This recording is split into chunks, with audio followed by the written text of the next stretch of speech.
Operation सिंदूर के तहत हिंदुस्तान में बुरी तरह पिटे पाकिस्तान के हालात अभी और खराब होने वाले हैं। पाकिस्तान भले ही चीन, अजरबैजान और तुर्की के दम पर जितना चाहे उछलकूद कर ले, लेकिन हिंदुस्तान ने तालिबान के वजीर से बात कर पाकिस्तान को बड़ा इशारा दे दिया है कि हिंदुस्तान कुछ बड़ा फैसला कर सकता है। ये फैसला पाकिस्तान की नींद उड़ाने वाला ही होगा। दरअसल डिफेंस मिनिस्टर जयशंकर ने तालिबान के acting foreign minister Amir Khan Muttaqi से फोन पर बात की है।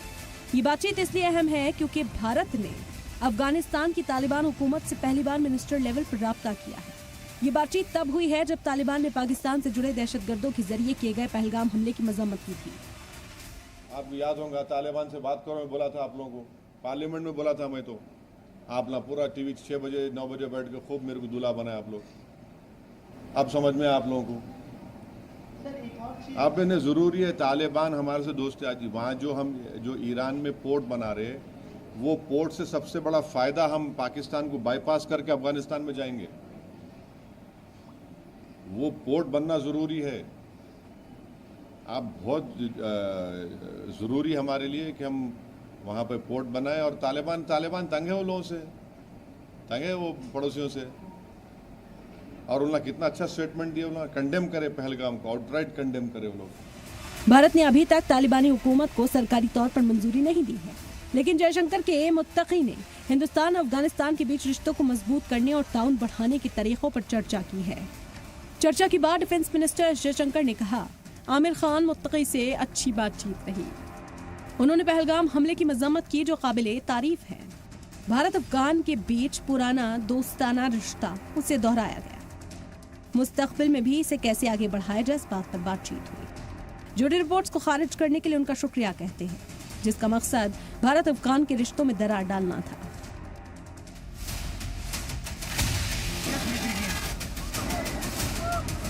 पहलगाम दहशतगर्दाना हमले के कुछ दिनों के बाद 28 अप्रैल को फॉरेन मिनिस्ट्री के जॉइंट सेक्रेटरी आनंद प्रकाश ने काबुल का दौरा किया था।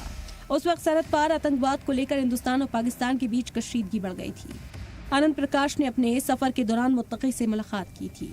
इसके अलावा जनवरी में दुबई में एक हाई लेवल मीटिंग भी हुई। इसमें फॉरेन सेक्रेटरी विक्रम मिस्री ने एक हिंदुस्तानी डेलीगेशन के साथ तालिबान के फॉरेन मिनिस्टर आमिर खान मुत्तकी और एक अफगान नुमाइंदगान से मुलाकात की। दोनों लीडरान ने चाबहार बंदरगाह समेत कई मुद्दों पर बातचीत की और अब डिफेंस मिनिस्टर जयशंकर और मुत्तकी की फोन पर बातचीत हुई। तालिबान के साथ हिंदुस्तान की बातचीत को बेहद अहम कदम माना जा रहा है। इससे दोनों मुल्कों के बीच रिश्तों को मामूल पर लाने में मदद मिल सकती है। ये इलाके में अमन और इस्तेहकाम लाने में मदद कर सकता है। हिंदुस्तान को अफगानिस्तान में अपने मफादात के तहफ़्फ़ुज़ और अफगान लोगों की मदद करने के लिए तालिबान के साथ बातचीत जारी रखनी चाहिए। हिंदुस्तान का कदम पाकिस्तान को एक बड़ा पैगाम है। पाकिस्तान तालिबान को हिंदुस्तान के खिलाफ इस्तेमाल करने की कोशिश कर रहा है, लेकिन हिंदुस्तान ने तालिबान के साथ सीधी बातचीत करके पाकिस्तान के मंसूबे पर पानी फेर दिया है। सलाम टीवी के लिए दिल्ली से नदीम अहमद की रिपोर्ट। तो 2021 के बाद तालिबान, जिस तरह से अफगानिस्तान में तालिबान की सरकार आई, उसके बाद से हिंदुस्तान और अफगानिस्तान के रिश्ते तल्ख होते हुए नजर आए और कई यहाँ सख्त फैसले भी लिए गए थे। लेकिन अब जनवरी से जो कोशिश शुरू हुई है वो एक मजबूत कोशिश के तौर पर नजर आ रही है। पहली मर्तबा यहाँ मिनिस्टर लेवल की बातचीत हुई है। वजीर खारजा एस जयशंकर ने वहाँ के विदेश मंत्री मुत्तकी से फोन पर बातचीत की है और इस बातचीत को काफी मुस्बत बताया। इसके मायने क्या है, इसी को हम समझने की कोशिश कर रहे हैं। हमारे साथ जो खास मेहमान चर्चा में शामिल हो रहे हैं उनका तारुफ आपसे कराना चाहेंगे। महेश सचदेव साहब फॉर्मर एम्बेसडर हमारे साथ मौजूद हैं। इसके साथ ही डॉक्टर राम श्रीवास्तव साहब फॉरेन एक्सपर्ट हमारे साथ मौजूद हैं और लोग भी चर्चा का हिस्सा रहेंगे। इस्तकबाल है आपका सलाम टीवी में। सबसे पहले महेश से आपके पास आना चाहूंगी। अफगानिस्तान 2021 के बाद हमने देखा है तालिबान ने जब वहां सरकार पर कब्जा के तख्ता पलट किया, उसके बाद से हिंदुस्तान के साथ उनके रिश्ते तल्ख होते रहे। हमने कई सख्त पाबंदियां भी लगाई थी, वीजा जैसे कि नहीं दिया जा रहा था और भी कई चीजें थी। लेकिन जनवरी से एक प्रोसेस शुरू हुआ है और अब मिनिस्टर लेवल की बातचीत हुई है। इसे आप वाकई में रिश्तों को मजबूती देने की तरफ एक उठाया हुआ कदम मानते हैं या फिर पाकिस्तान को घेरने के लिए अफगानिस्तान से दोस्ती बहुत जरूरी है? कैसे देखते हैं आप? मेरे ख्याल से दोनों ही जो अपने तकाउनात किए हैं वो कुछ हद तक सही हैं और इसमें ये समझने की जरूरत होगी कि तालिबान भी वो नहीं रहे हैं जो कि तालिबान पहले अरसे में हुआ करते थे। 1996 से लेके 2001 तक जो तालिबान की पहली इमारत थी उसका रुख कुछ और था। वो पाकिस्तान के पूरी तरह से कब्जे में थी और कंट्रोल में थी। और इस वक्त जो तालिबान हैं वो शुरुआत में तो पाकिस्तान की ISI के कंट्रोल में रही, पर बाद में जाकर के उनके बीच में इख्तिलाफात आने लगे हैं और दोनों के बीच में कशीदगी और यहाँ तक कि खून खराबा भी हुआ है। पाकिस्तानी एयरफोर्स ने अफगानिस्तान में कई मौकों को बॉम्बिंग भी की है और दोनों के बीच में कई मसले लटके हुए हैं, जिससे कि जाहिर होता है कि पाकिस्तान और अफगानिस्तान के बीच में जो इलाक़ात हैं वो ज़्यादा अच्छे नहीं हैं। इनमें से पुराना मसला जो कि डूरंट लाइन का मसला है, जिसे अफगानिस्तान को मंजूर नहीं है। दूसरा मसला अफगानिस्तान के जो बाशिंदे पाकिस्तान में रह रहे हैं उनको निकालने के लेकर के पाकिस्तान आमादा है कि सारे रिफ्यूजीज वापस जाने चाहिए, वो भी एक अफगानिस्तान के लिए प्रॉब्लम रहता है। तीसरा जो ट्रीटी ऑफ ट्रांजिट है उसके ऊपर भी पाकिस्तान काफ़ी अफगानिस्तान को परेशान करता रहता है। ये सब चीज़ें देखते हुए अफगानिस्तान और पाकिस्तान के बीच में जो कशीदगी हुई है उससे हमें मौका मिला है कि हम अफगानिस्तान को दोबारा से असेस करें। और इस दौरान आपको याद होगा कि जब अफगानिस्तान में तालिबान हुकूमत नहीं थी तो हिंदुस्तान सबसे बड़े उन ममालिक में से था जो कि अफगानिस्तान की मदद कर रहे थे, चाहे वो हॉस्पिटल्स हों, चाहे वो डैम हों, सड़कें हों, पार्लियामेंट की बिल्डिंग हो, वगैरह वगैरह। हिंदुस्तान ने तकरीबन $1 बिलियन अफगानिस्तान को मदद में दिए थे और कई प्रोजेक्ट जो थे वो 2021 में जबकि अफगानिस्तान में तालिबान की हुकूमत आई तब वो सब प्रोजेक्ट चल रहे थे और आधे में ही छोड़ करके हिंदुस्तान को आना पड़ा। तो इन सब वजह से हिंदुस्तान और अफगानिस्तान के बीच में जो इलाक़ात थे वो थोड़े से लटक गए थे और उनको दोबारा से रिवाइव करने के लिए कोशिशें जारी रही हैं, चाहे वो चाबहार का पोर्ट हो जिससे कि अलग से अफगानिस्तान को पाकिस्तान को के बाहर से एक्सेस मिलेगी सी की, जिसमें हिंदुस्तान काफ़ी काम कर रहा है ईरान के साथ मिल करके, चाहे वो हॉस्पिटल्स, डैम्स और सड़कें, दवाइयाँ, खाने पीने का सामान, ये सब हो। तो इसके लिए अफगानिस्तान को हमारे से उम्मीदें हैं। दूसरी तरफ हम भी इस तरफ थोड़े लचीलेपन से काम करते रहे हैं। अफगानिस्तान में जो पुराने ज़माने की एम्बेसी थी उसको बंद कर दिया गया है और अफगानिस्तान के वो डिप्लोमेट सब बाहर जा चुके हैं।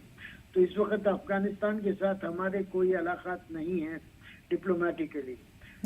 तो ये सब चीज़ें एक, और अफगानिस्तान एक बड़ा मुल्क है हिंदुस्तान के साउथ एशिया में, यहाँ तक कि सार्क में भी अफगानिस्तान को लाया गया था। तो ये सब हालात को देखते हुए अफगानिस्तान से पूरी तरह से मुंह नहीं मोड़ा जा सकता, जबकि हम जानते हैं कि और जैसे कि आपने कहा कि ये पहले वाले तालिबान नहीं रहे हैं, तालिबानी नहीं रहे, इन्होंने अपने आप को चेंज किया है और हिंदुस्तान वेट एंड वॉच की स्थिति में काफी ज्यादा रहता है। 2021 से जब से क्राइसिस शुरू हुआ तो उसके बाद हमने यही एक पॉलिसी हिकमत अमली अपनाई थी। हमारे साथ इस चर्चा में एनपी सिंह डिफेंस एक्सपर्ट भी चर्चा में जुड़ गए हैं। आपका भी इस्तकबाल है सलाम टीवी में। आना चाहूंगे यहाँ डॉक्टर राम श्रीवास्तव साहब के पास। डॉक्टर राम, आपको क्या लगता है कि हम काबुल के अंदर एक समावेशी सरकार का गठन होते हुए देखना चाहते हैं? डे वन से जब से तालिबान ने वहां पर सत्ता का तख्ता पलट किया था तब से हम ये बात कह रही हैं। अब भारत अफगानिस्तान के साथ अपने रिश्ते सुधारने चाहता है, लेकिन हमने सरकारी तौर पर मान्यता नहीं दी है, तस्लीम नहीं किया है तालिबान को अफगानिस्तान की मौजूदा सरकार के तौर पर। अंतर्राष्ट्रीय जियोपॉलिटिकल स्टेटस देखकर और ह्यूमन राइट्स की रिपोर्ट्स को देखकर अभी तक हमने अफगानिस्तान की तालिबान सरकार को एक राष्ट्रीय स्तर पर मान्यता नहीं दी है।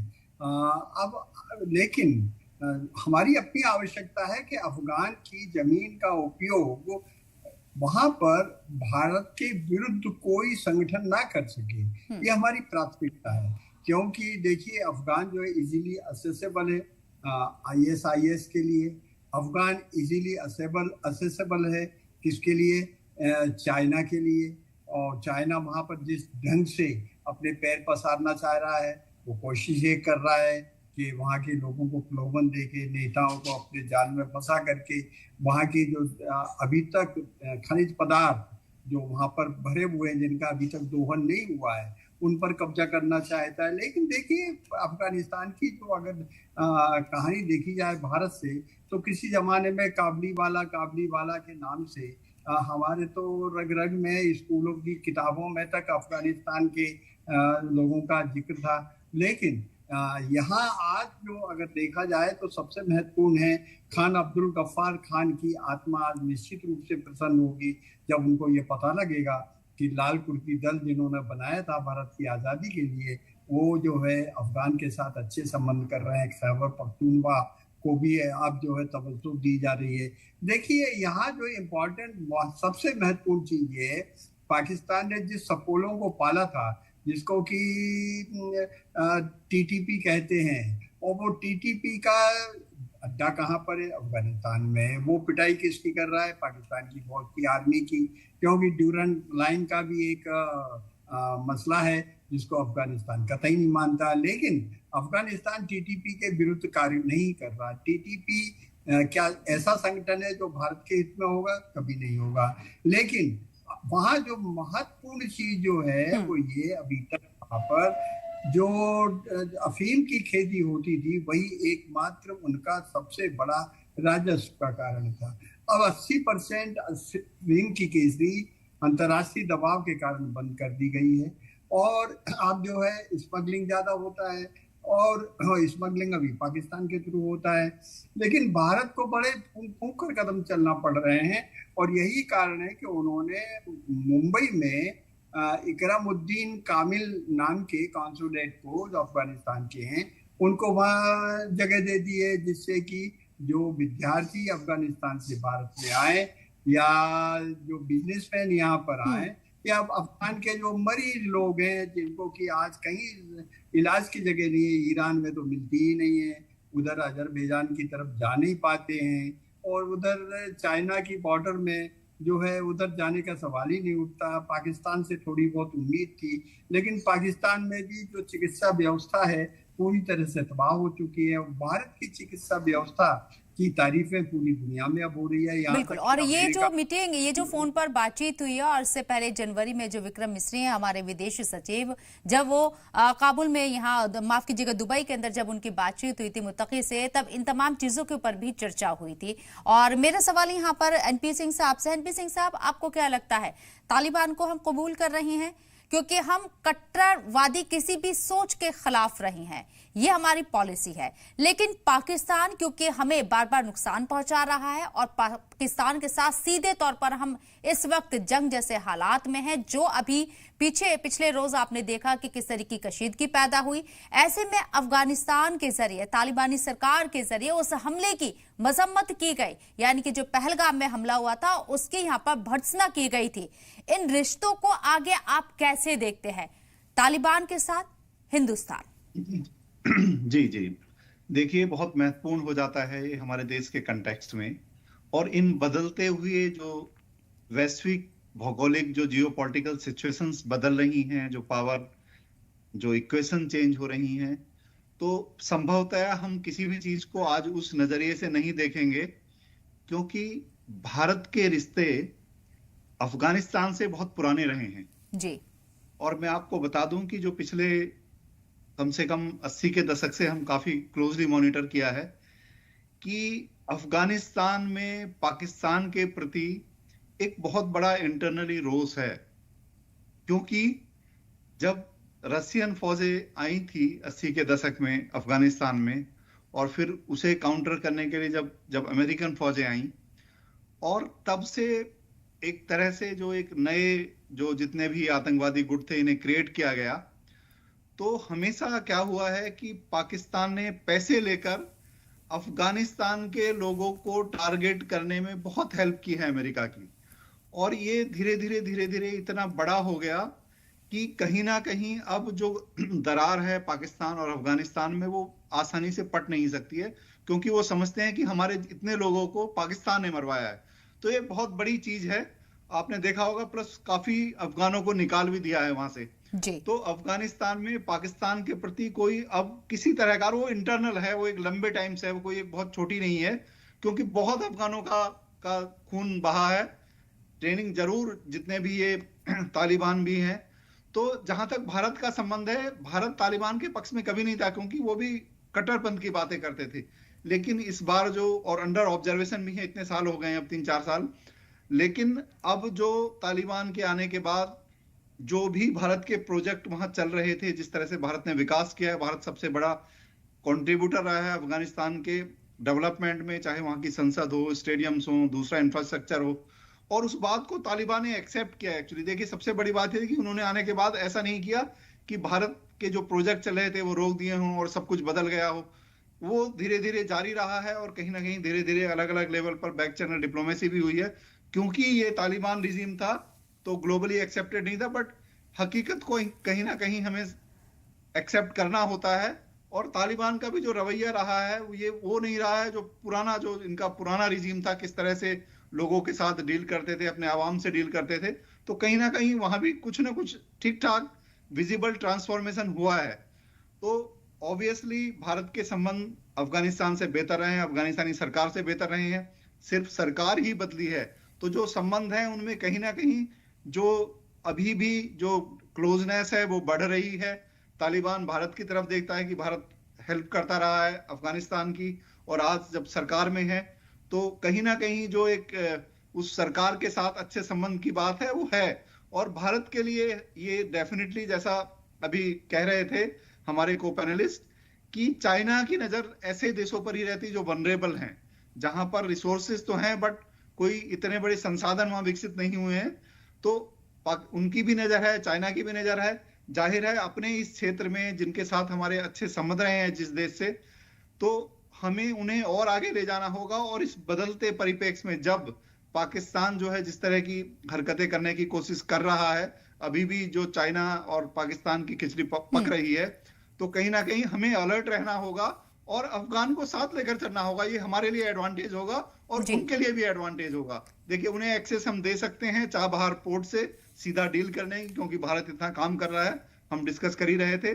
तो जाहिर है वो भी इच्छुक है और भारत भी इच्छुक है, और भारत तो उनकी मदद करता ही आया है। और ये शायद म्यूचुअल बेनिफिट के लिए होगा कि संबंध थोड़े और आगे बढ़े बेहतरी की तरफ। जी ठीक है, मेरा सवाल यहाँ पर महेश सर आपसे है, आपको क्या लगता है कि इस पूरे रिलेशन को लेकर भारत की फॉरेन पॉलिसी क्या हो सकती है, कूटनीति क्या हो सकती है? क्योंकि हम अफगानिस्तान के अंदर तालिबान सरकार को एक तरीके से उनके साथ संबंध, अपने रिश्ते सुधारने की तरफ आगे बढ़ रहे हैं, ये बातचीत इसी के इशारे देती है। आपको लगता है कि टीटीपी जो कि एक दहशतगर्दी तंजीम है, तहरीके तालिबान पाकिस्तान के ऊपर टेरर अटैक करती रही है, उसके एवज में पाकिस्तान भी अफगानिस्तान में अटैक करता रहा, जिसका जिक्र आपने माजी में किया, अपने वक्तव्य में, अपने पूरे बयान में। आपको क्या लगता है ऐसे में हमारी क्या पॉलिसी होगी, कूटनीति क्या होगी?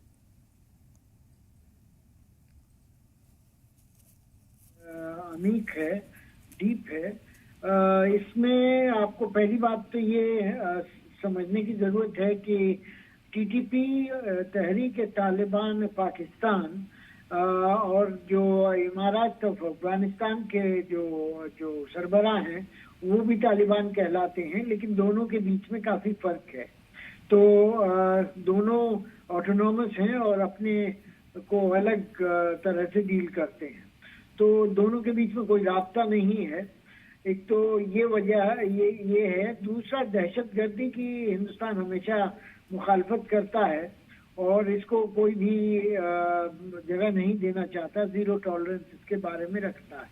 तो टीटीपी का भी जो रुख है वो दहशतगर्दी की तरफ जैसा है, उसको देख करके हिंदुस्तान को उसके साथ कुछ नहीं होना है। और टीटीपी जिस तरह की सियासत प्रपोज करता है पाकिस्तान के लिए, अफगानिस्तान टाइप का इमारात बनाना, वो भी हिंदुस्तान के हित में नहीं होगा। दूसरी तरफ जो पॉलिसी के बारे में आपने कहा, वो 2000 साल पुरानी चाणक्य नीति के बारे में कुछ कहना चाहूंगा। उसमें एक मंडला नजरिया आता है जिसमें कि राजा को अपने पड़ोसियों के बारे में हिदायतें दी गई हैं कि कैसे उनके साथ अलाकात रखे जाएं। और इस मंडला नजरिया में कहा गया है कि पड़ोसी जो होता है, पड़ोसी हमेशा दुश्मनी करता है, लेकिन पड़ोसी का पड़ोसी जो है वो हमारा दोस्त हो सकता है। तो वही हालत इस वक्त अफगानिस्तान की है। हमारे पड़ोसी का पड़ोसी है और इससे अच्छे अलाकात होने से पड़ोसी है जो हमारे साथ दुश्मनी कर रहा है उसको अलग थलग किया जा सकता है।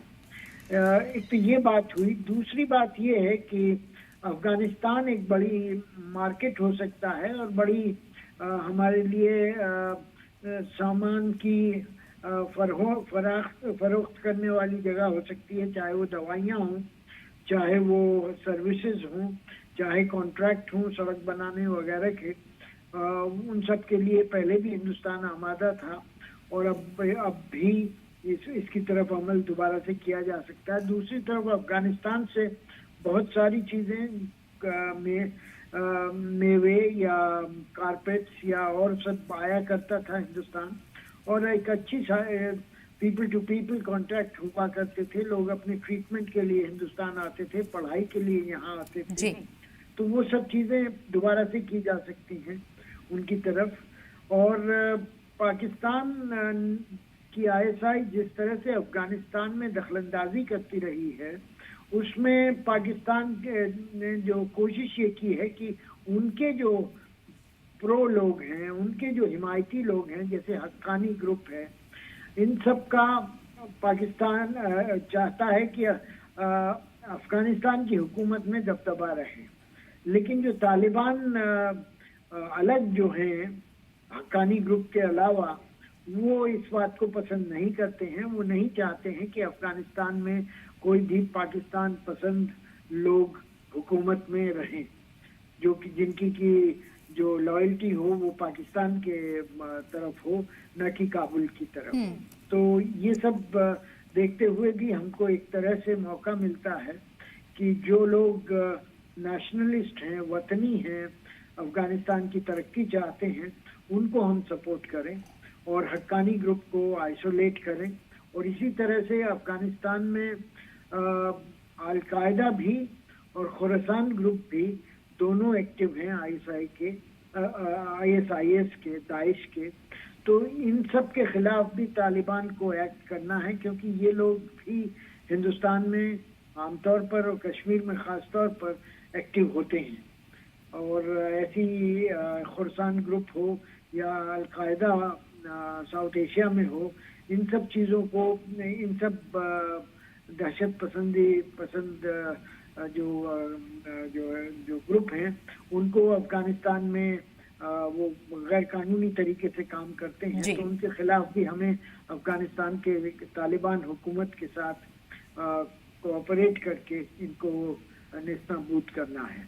ठीक है सर। ये सब चीजें देखते हुए और ये देखते हुए कि और ममालिक ने भी, चाहे वो इमारात हो, चाहे वो तुर्की हो, चाहे वो कतर हो, अफगानिस्तान में तालिबान के आने के बाद पिछले 4 सालों में अलग अलग तरह से रिलेशंस बनाए हैं। तो वो सब चीजें देखते हुए हमें भी पीछे नहीं रहना है। हालांकि हमें ये बहुत जरूरी है अपने पड़ोसियों से अपने ताल्लुकात को मजबूत करना। और पाकिस्तान जिस तरीके से बार बार हमारी पीठ में छुरा घोंप रहा है, ऐसे में दूसरे पड़ोसियों को साधना कितना जरूरी है, इस पर भी हम बात करेंगे। एक छोटे से ब्रेक के लिए रुक रहे हैं, जल्द हाजिर होंगे।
चर्चा को आगे बढ़ा रहे हैं। तालिबान के साथ जिस तरीके से हमारी बातचीत का सिलसिला शुरू हुआ है, उसी को लेकर क्या कयास आराई की जा रही है और क्या वाकई में रिलेशन सुधारने की तरफ हम आगे बढ़ रहे हैं या फिर पाकिस्तान को घेरने के लिए अफगानिस्तान के साथ, तालिबान के साथ दोस्ती जरूरी है। इसके पीछे पूरा यही एक मकसद है, इसी पर हम बात कर रहे हैं। मेरा सवाल यहाँ पर डॉक्टर राम श्रीवास्तव साहब आपसे है, ये जो हमारी बातचीत है और ये जो रिलेशन हम डेवलप करने की कोशिश कर रहे हैं, चाहे अफगानिस्तान की तरफ से हो या हिंदुस्तान की तरफ से, दोनों तरफ से ये कोशिश है, ये बिजनेस पर्पस के तौर पर आप देख रहे हैं या फिर सिक्योरिटी पर्पस के तौर पर आप देख रहे हैं? ये दोनों पर्पस से देख रहे हैं। देखिएगा, इम्पोर्टेंट चीज ये, जैसे अभी हमारे प्रवक्ता ने जो बताया था, बड़े अच्छे शब्दों में कहा था कि दुश्मन का दुश्मन हमारा दोस्त हो सकता है। ये चाणक्य की नीति है, उसके आधार पर हम जो है धीरे धीरे कदम बढ़ा रहे हैं। लेकिन यहाँ जो खास महत्व की चीज है वो ये है कि पाकिस्तान के और उनके जो संबंध है वो तो सुधरने से रहे, कि पाकिस्तान के अपनी कोई आइडियोलॉजी नहीं है। पाकिस्तान तो मतलब परस्त लोग हैं। उन्होंने देखिए कि जब अफगानिस्तान के शरणार्थी आए थे, जब रूस ने अपनी सेनाएं विड्रा की थी, तो बहुत से लोग जो रूसी दूतावास और उनके सेवा में लगे हुए थे, उनको वहां से भगना पड़ा था।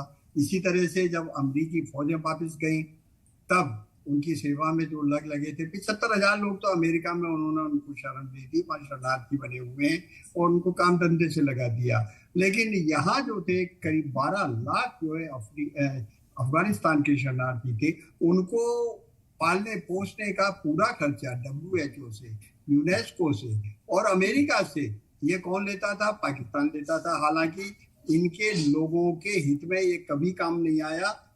केवल मात्र उन्होंने उस पैसे का दुरुपयोग करके, जैसे अभी IMF के पैसे का दुरुपयोग कर रहे हैं। IMF से $1 अरब का उनको जो कर्ज मिला है, उनको महीने भर बाद ही $1.5 बिलियन का जो उन्होंने लोन का वो दिया हुआ है, जिसको कहते हैं बॉन्ड, उसका रिपे करना है फॉरेन कंपनीज को। तो पाकिस्तान तो इस समय इतना घटिया देश हो गया है, देखो कटोरा मांग मांग कर सब जगह जाता है। उससे किसी भी तरह की उम्मीद तालिबान को नहीं थी, वहाँ की सरकार को नहीं थी देश के विकास में आगे बढ़ने की। हालांकि ये बात अपनी जगह सही है कि तालिबान में अभी भी जो शरीयत के कानून है वो आज की तारीख में, आज के युग में उनको स्वीकार नहीं किया जा सकता। जैसे किसी अपराध में जो है क्षणिक सुनवाई के बाद अंग भंग कर देना, महिलाओं के प्रति जो वहाँ एक तरह से पढ़ाई लिखाई और सभी तरह की बंदिशें हैं, जिसको विश्व जो समुदाय है कभी अप्रिशिएट नहीं करता। यही एक कारण है कि उनको अभी तक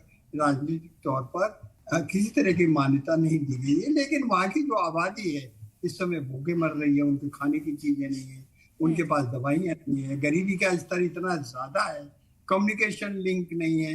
अब भारत ने वो बीड़ा उठाया मानवता के आधार पर। जब कभी भी वहाँ किसी तरह की त्रासदी आती है तो भारत सबसे पहले पहुंचकर उनको मदद करता है, और ये एक मानवीय मदद है। क्यों, हमारा तो संस्कार ऐसे रहे हैं। लेकिन अभी ये मदद है, स्ट्रैटेजी है, क्योंकि स्ट्रैटेजी इसलिए नजर आती है क्योंकि पाकिस्तान को एक तरीके से घेरने के लिए अफगानिस्तान में तालिबान जरूरी है और तालिबान के साथ पाकिस्तान के रिश्ते तल्ख है। तो यानी कि जो दुश्मन है वो सामने भारत के दोस्त हो सकते हैं। बिल्कुल सही बोला है, और भारत के दोस्त हो जाएंगे वो। और वहाँ धीरे धीरे समय के साथ वहाँ जो कट्टरता है वो भी कम होती जाएगी, ऐसे आसार नजर आ रहे हैं। क्योंकि अफगानिस्तान से जो हिंदुस्तान में बच्चे पढ़ने आ रहे हैं, यहाँ से जो लोग इलाज कराकर वहाँ वापस पहुंच रहे हैं, वो धीरे धीरे समाज में एक व्यवस्था, एक चेतना पहचाने का काम कर रहे हैं। क्योंकि अब दुनिया में आगे जो है कोई बंद सर्किट में नहीं रह सकता है, उसको दुनिया में जो आबो हवा है उसके साथ आगे बढ़ना पड़ेगा, विज्ञान के क्षेत्र में आगे बढ़ना पड़ेगा। तो निश्चित रूप से अगर कोई पीड़ित है, दुखी है, परेशान है, गरीब है, उसको अगर हम मदद करके आगे उठाते हैं तो एक बहुत बड़ी चीज है। और वहाँ की जनता जब इस बात के तहरीर करेगी तो ऑब्वियसली ठीक है। बाकी सरकार ने मानवता के हरण जो हुआ था पहलगांव के वहां पर, उसकी देखिए निंदा की या नहीं की, इसके पहले कभी हम अपेक्षा नहीं करते। एनपी सिंह साहब, डिफेंस एक्सपर्ट भी हमारे साथ इस चर्चा में बने हुए हैं। एनपी सिंह साहब, आपको क्या लगता है तालिबान जब फॉर्म में आई थी, जब सरकार बनाई थी तालिबानियों के जरिए, तब हमने देखा था कि तालिबान कैबिनेट के अंदर कई ग्लोबल टेररिस्ट के नाम भी सामने आए थे। हमने बहुत इसके ऊपर चर्चा की और लगातार यही कहा जा रहा था कि ये जो सरकार बनी है ये दरअसल एक सोच की सरकार है और कट्टरवादी सरकार है अफगानिस्तान के अंदर। हमारी ये रीजन भी था हमारा कि हमने यहां से अपना कट ऑफ कर लिया था एक तरीके से। अब आपको क्या लगता है, अफगानिस्तान में तालिबान के साथ हमारी दोस्ती क्या पाकिस्तान को किसी मोर्चे पर घेर पाएगी? जी देखिए, तालिबान की जब सरकार आई थी, जब एक तरह से एक पॉपुलर कह सकते हैं या जो भी एक कम से कम सभी वर्गों का जो ध्यान रखने वाली सरकार थी, जब वो चली गई और तालिबान, क्योंकि वो तो जाने ही एक तरह से लड़ाके या और वो भी उस सोच वाले जो फंडामेंटलिज्म था और जो पुरानी सोच के लोग थे, लेकिन वो लगातार लड़ते रहे तो लोगों को एक्सपेक्टेशन था, पूरी दुनिया ही ये सोचती थी, भारत का भी ये मानना था कि ये सरकार चलाने लायक नहीं है और शायद नहीं चला पाएंगे और ये उसी तरह की अपनी जो है नीति जारी रखेंगे। लेकिन एक काफ़ी कुछ चीज़ों को अगर छोड़ दें तो काफ़ी बदलाव देखा जा सकता है इस बार जो तालिबान सरकार है, और इतने साल हो भी गए हैं, अब ये भी नहीं कि कुछ बहुत कम दिन हुए हों, तो धीरे धीरे कहीं ना कहीं चेंज आ रहा है। और वास्तविकता जैसे जैसे एक्सपोजर होता है अफगानिस्तान का, एक दुर्भाग्य ये भी रहा है कि वो एक लंबे समय लगातार युद्ध झेलते रहे हैं लगातार, और बहुत ज़्यादा जो ग्लोबल एक्सपोजर है लोगों को वो नहीं रहा है, और तालिबान जैसे संगठन तो विशेष रूप से। लेकिन अब जो इनकी लीडरशिप है जिन लोगों के हाथ में है, कहीं ना कहीं उन्होंने ये नहीं किया है कि जो बड़े प्रोमिनेंट से आतंकवादी थे या वो लोग बहुत फोर फ्रंट में रहे हैं उस तरह की घटनाएं करें, तो कहीं ना कहीं गवर्नेंस में तो बेहतरी हुई है, अभी बहुत कुछ और सुधरना बाकी है और ज़रूरत है। और जाहिर है हमारे पॉइंट ऑफ व्यू से भारत अफगानिस्तान के अच्छे संबंध रहे हैं, मदद करता आया है, मानवीय मदद करता आया है, और उसी कड़ी में हम उसे अब देख लिया कि क्योंकि तालिबान अब कहीं जाने वाले नहीं है, अब वहीं रहेंगे। हमें क्या फायदा होने जा रहा है? अगर मैं रिलेशन की बात करूं, कूटनीति की बात करूं, बिजनेस की बात करूं, ट्रेड की बात करूं, तो हमें क्या फायदा होने जा रहा है? जी देखिए, बिल्कुल भारत को फायदा क्या होगा और अफगानिस्तान को क्या फायदा हो, हम दोनों के ही फायदे देख लेते हैं, क्योंकि भारत हमेशा विन विन प्रिंसिपल पर काम करता है और हम सिर्फ अपना ही नहीं देखते हैं। देखिए वहां पर किस तरह से गरीबी है, कितनी आवश्यकता है, एक मार्केट के रूप में भी देख सकते हैं, हम उन्हें मदद करके आगे बढ़ा सकते हैं शिक्षा के क्षेत्र में, हर क्षेत्र में, चाहे उनकी यहाँ तक की सेना, और वो ले भी रहे हैं कुछ कुछ ट्रेनिंग हमसे, तो हर क्षेत्र में हम उनकी मदद करेंगे तो हमारे लिए तो नंबर एक मार्केट, अगर आप व्यापारिक दृष्टि से देखते हैं जो आजकल पूरी दुनिया में प्रीडोमिनेंट है, तो व्यापार का जो क्षेत्र है उस पॉइंट ऑफ व्यू से भी वहाँ इतना अंडर डेवलप्ड है कि वहाँ बहुत संभावनाएं हैं, बहुत सालों तक, अगले 1-2 दशक तक लगातार काम करेंगे तो भी वो एक बड़ा मार्केट बना रहेगा। दूसरी तरफ सामरिक दृष्टि से, सुरक्षा की दृष्टि से भी बहुत महत्वपूर्ण है, क्योंकि कहीं ना कहीं हम देख ही रहे हैं, बिल्कुल स्पष्ट है और एक लंबे टाइम से स्पष्ट है कि पाकिस्तान और अफगानिस्तान के जो तलखी है, जो उनमें जो दरार है वो आसानी से भरी नहीं जा सकती है। तो आप देख रहे हैं कि चाहे टीटीपी हो या खुद जो ये तालिबान के ही एक तरह से हम कह सकते हैं, ये था पाकिस्तान में जरूर इसे सपोर्ट करके बनाया गया था, ट्रेन करके, बट ये उन्हीं का एक रूप है।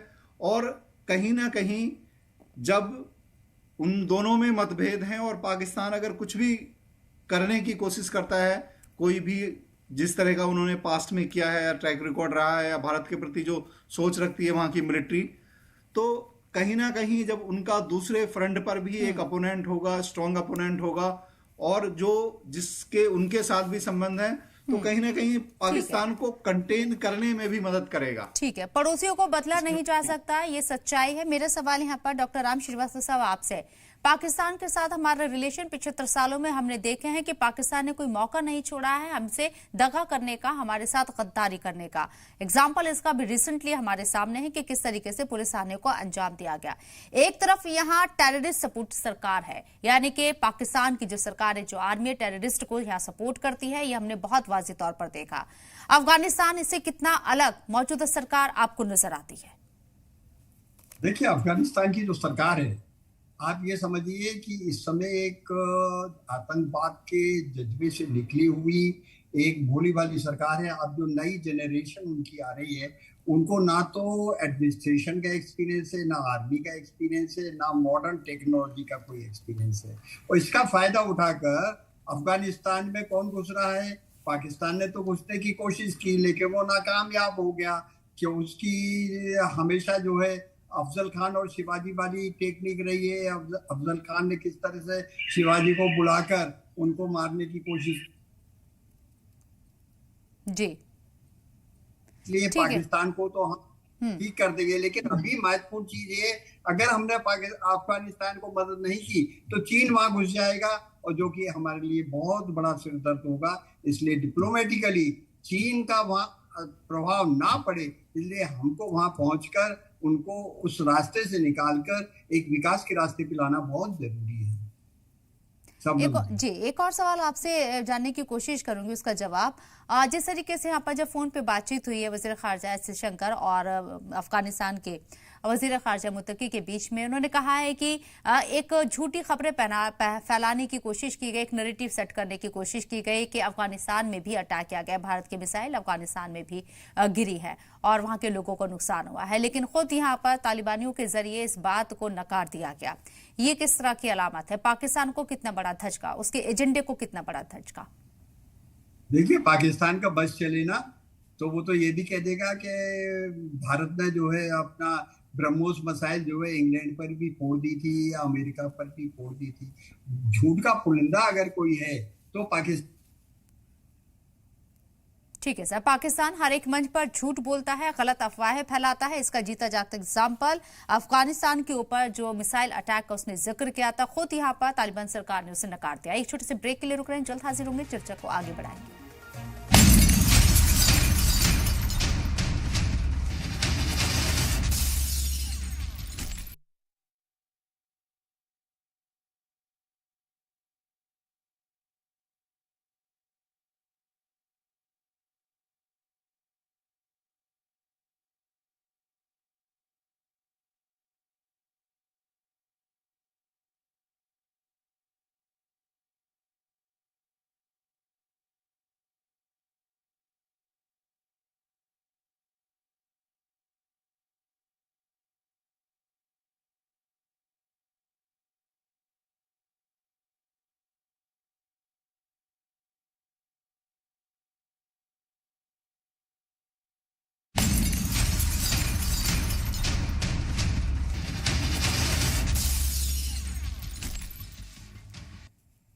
चर्चा को आगे बढ़ाने हमारे साथ तमाम गेस्ट लगातार बने हुए हैं, उन्हीं का रुख करना चाहेंगे। एनपी सिंह साहब, आपसे समझने की कोशिश करूंगी, आपको क्या लगता है, हम तालिबान को कबूल करने जा रहे हैं? हम मान्यता नहीं दे रहे हैं ऑफिशियल तौर पर, लेकिन बातचीत कर रहे हैं।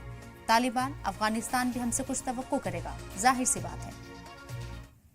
जी जी, देखिए, इतना लंबा समय हो गया है और भारत लगातार अपनी मदद, अपने जो अनकम्प्लीट प्रोजेक्ट थे उन पर काम करता रहा है और तालिबान सरकार का पूरा सपोर्ट रहा है। इनफैक्ट उन्होंने भारत के सहयोग को अप्रिशिएट किया है और सीख किया है।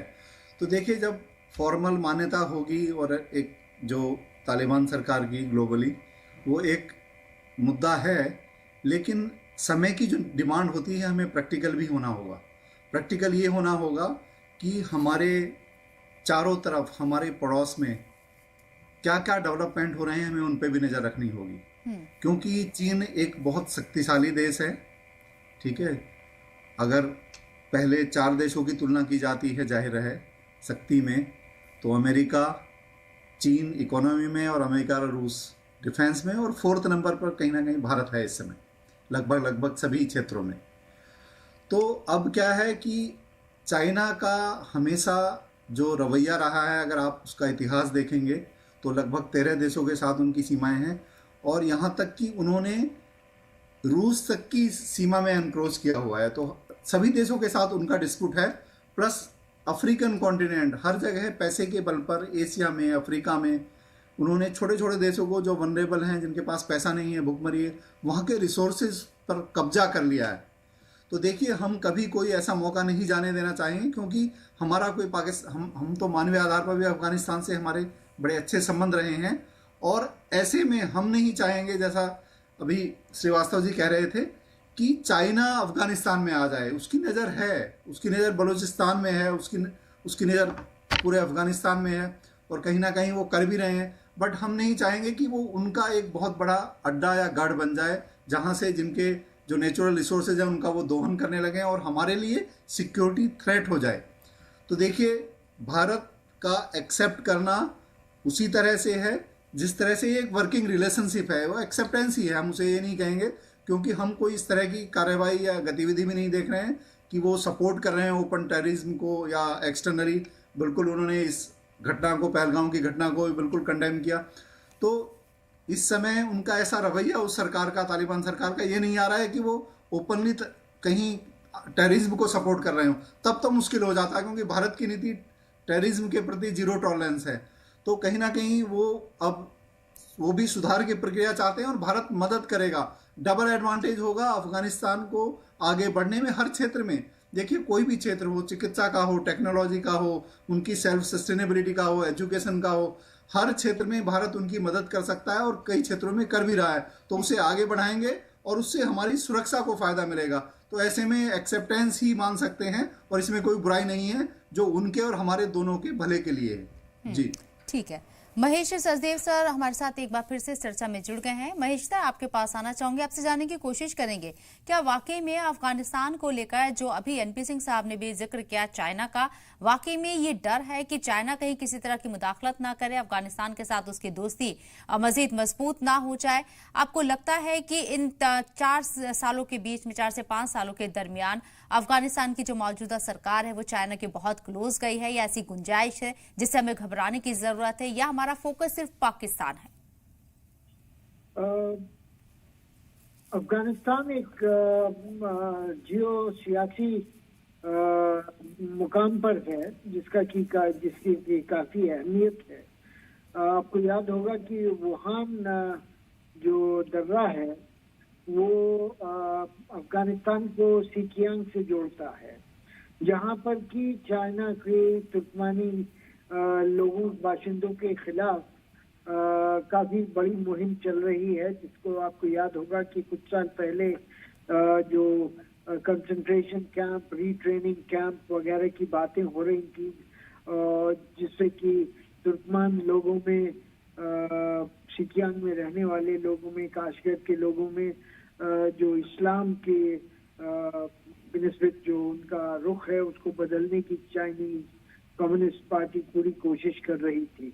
तो इस दौरान अफगानिस्तान और चाइना के बीच में काफी कुछ कशीदगी आई थी, क्योंकि तुर्कमेन जो बागी थे उनमें से कई लोग अफगानिस्तान आकर के बस गए थे और चाइना उनको वापस था। दूसरी तरफ जब से तालिबान आए हैं और चाइना ने ये भी कोशिश की है कि उनको इक्तिसादी तौर पर अपनी तरफ खींचा जाए। सबसे बड़ी जो अफगानिस्तान में माइनिंग प्रोजेक्ट है वो चाइना के हाथ में है, आयरन ओर माइनिंग की बात करते हैं वहाँ पर। दूसरी तरफ चाइना पाकिस्तान इकोनॉमिक कॉरिडोर को भी अफगानिस्तान में लागू करना चाहता है और उस तरफ भी अफगान लोगों को लुभाना चाहता है। तो ये सब चीजें देखते हुए चाइना का अफगानिस्तान के बारे में जो रुख है वो दुतरफा है। एक तरफ तो नहीं चाहता कि तुर्कमेन लोगों को जो कि उसके बॉर्डर में अफगानिस्तान में है उनको कोई बढ़ावा दिया जाए, जैसे टीटीपी को ऐसा माना जा रहा है पाकिस्तान द्वारा कि वो अफगान गवर्नमेंट उनको बढ़ावा देती है। उसी तरह से दूसरी तरफ चाइना भी ये इस बारे में थोड़ा सा उसको शक है। दूसरा, इकोनॉमिक जो अपॉर्चुनिटीज हैं अफगानिस्तान में उनको धोने के लिए भी चाइना काफी आमादा है। जैसे कि आपने पहले भी पैनलिस्ट ने फरमाया था कि चाइना छोटे छोटे देशों में कर्ज देकर के उनको अपने लोन बॉम्ब से जकड़ देता है और फंसा लेता है।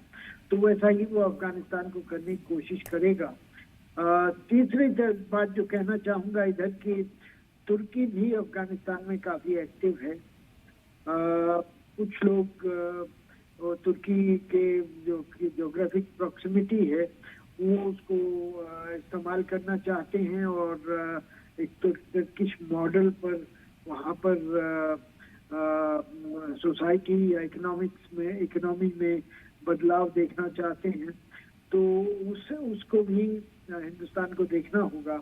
इस तरह से 3 अलग अलग ममालिक के बीच अफगानिस्तान के बारे में जो बातचीत हो रही है या अफगानिस्तान को लुभाने की कोशिश की जा रही है, उसको देखते हुए भारत को भी जो कदम उठाने हैं उसकी तरफ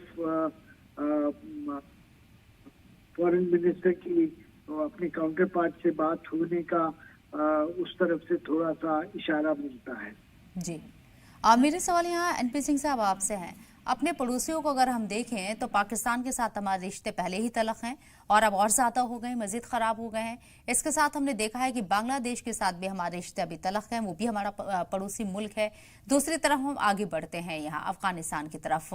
अफगानिस्तान के साथ हमारे रिश्ते तलख जरूर रहे या ये कहें बिल्कुल कट ऑफ हो गए थे, लेकिन अंदर खाने बातचीत हो रही थी, सामने नहीं आ रही थी। ये भी अब तक की खबरों में निकलकर सामने आ रहा है। ऑफिशियल कोई स्टेटमेंट नहीं था, लेकिन अंदर खाने बातचीत जारी थी। दुश्मनों को मात देने के लिए, जिसमें हम पाकिस्तान की बात करते हैं, चाइना की बात करते हैं, अफगानिस्तान के साथ रिश्ते सुधारना हमारी एक मजबूत स्ट्रैटेजी होगी क्या? और टर्की भी अभी हमारा सगा नहीं है पाकिस्तान के साथ जिस तरीके से खड़ा हुआ है। जी, देखिए, भारत की नीति तो अपने सभी पड़ोसियों से अच्छे संबंध रखने की, और जो हमारी भावना है वसुधैव कुटुंबकम, G20 में भारत ने उसे पूरे विश्व को समझाने की भी कोशिश की है और समझते हैं। अब दुनिया समझ गई है कि भारत की जो नीति है वो किसी को नुकसान पहुंचाने की नहीं है। हमने नेपाल जैसे अपने छोटे पड़ोसी या श्रीलंका, किसी को भी, इवन मालदीव, जो बहुत छोटे छोटे भी देश हैं, हमने कहीं भी किसी की मजबूरी का कभी कोई फ़ायदा नहीं उठाया है और जहाँ तक संभव हुआ है सबकी मदद की है।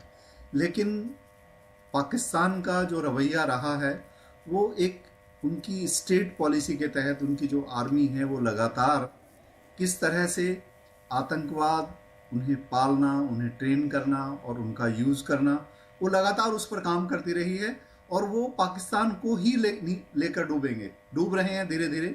कहाँ पहुँच गए हैं, कहाँ से कहाँ पहुँच गए हैं। आज उनकी जो इकोनॉमी है वो लगभग 400 बिलियन डॉलर से भी नीचे है, 397 आई वाज रीडिंग। जबकि भारत के एक स्टेट की, तमिलनाडु या महाराष्ट्र, वो ही उससे काफ़ी ज़्यादा है, किसी एक स्टेट को भी अगर ले लें तो देखिए श्रिंक हो गई है। जबकि यहाँ हमारे इन प्रदेशों की जो जनसंख्या है वो 1/3 है उनकी कंट्री की। तो यहाँ आप लिविंग स्टैंडर्ड देख सकते हैं, पर कैपिटा इनकम देख सकते हैं, ग्रोथ देख सकते हैं। And I was going through since 90, so even 95 में there Tamil Nadu economy was 1/3 of the Pakistan economy, 1/3। वो 3 टाइम्स ग्रो कर गए और ये श्रिंक होते चले गए। सो देखिए, जो उनकी पॉलिसी रही है वो उन्हें धीरे धीरे, पहले एक्सपोजर कुछ कम था, अब भारत इतना असर्टिव हो गया है, जीरो टॉलरेंस ऑन आतंकवाद, और आतंकवाद से अब बहुत ज़्यादा देश प्रभावित होने लगे हैं। तो कहीं ना कहीं वो और ज़्यादा आइसोलेट होंगे। तो हम पाकिस्तान के प्रति भी कोई गलत नीति नहीं रखते थे। हमारी नीति, या अभी जो ऑपरेशन सिंदूर हुआ, ये भी आतंकवाद के खिलाफ हमारा स्ट्राइक था।